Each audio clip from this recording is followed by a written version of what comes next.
The more you use our interactive map, the more familiar you'll become with its features. Here are some additional tips to keep in mind when navigating this tool. Check out the Legend tab if you're not sure what something represents. The legend changes whenever a new layer is selected. Change the skin of the map by clicking Base Maps and selecting the type of map you'd like to see. Choose Imagery to see satellite images of the land. Draw on the map using a variety of shapes under the tool's sidebar. Measure area or point A to B using the Measurements option under the sidebar.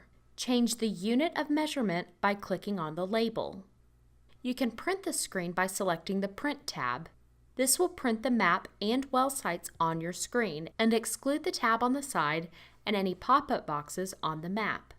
If you have any questions about our interactive web map or would like hands-on training, call the High Plains Water District at 806-762-0181.